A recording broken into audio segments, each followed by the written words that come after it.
আসসালামু আলাইকুম সবাইকে। আজকে দেখাবো ব্যাচেলারদের জন্য খুব সুন্দর একটা ছোটো মাছ রান্নার রেসিপি। তো প্রথমে আমি এখানে আলুটা দিয়ে দিলাম। আলুটা কিন্তু বেশ কয়েকবার ধুয়ে নিয়েছি, কারণ আলুতে এখন প্রচুর পরিমাণে হচ্ছে বালি। আর এখানে হচ্ছে আমি মরিচ অল্প একটু মরিচ অল্প একটু নিয়েছি, অ্যান্ড হচ্ছে লবণ, ধনিয়ার গুঁড়া, দেন হচ্ছে একটু অল্প করে হলুদ গুঁড়া। ছোটো মাছে এত হচ্ছে হলুদ দেওয়ার প্রয়োজন হয় না, তাহলে হচ্ছে কেমন একটা জানি গন্ধ করে। তো এইগুলো আমি আগে দিয়ে দিচ্ছি।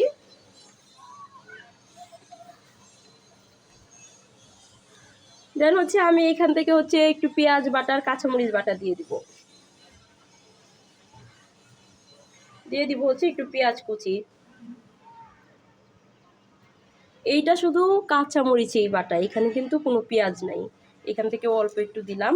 দেওয়ার পরে আমি যেটা করব, খুব সুন্দর করে এটাকে হাত দিয়ে ভালো করে মাখিয়ে নিব।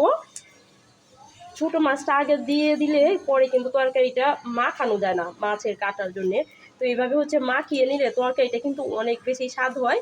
আপনারা কিন্তু বাসায় একবার হলেও এটা ট্রাই করবেন, যে এইভাবে তরকারিটা রান্না করলে কতটা মজা হয়। আমি একদম হাত দিয়ে খুব সুন্দর করে কষলে নিচ্ছি এটাকে।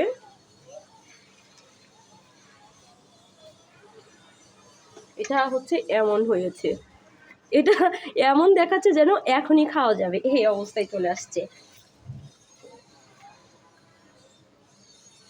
এখন আমি যেটা করব,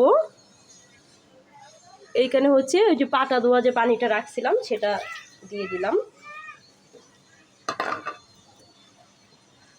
তারপর দিয়ে দিব হচ্ছে রান্নার তেল।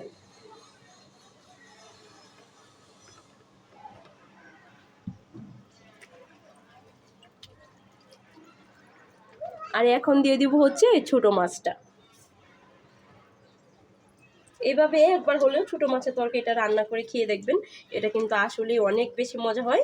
এখানে চাইলে আপনারা কিন্তু টমেটো কুচি করে দিতে পারেন, আবার হচ্ছে কাঁচামরিচ, পেঁয়াজের কলি চাইলে সবগুলাই দিতে পারেন। আমি একটু কাছ থেকে দেখিয়ে দিচ্ছি এটার কালারটা, এটা জাস্ট এমন সুন্দর হয়েছে।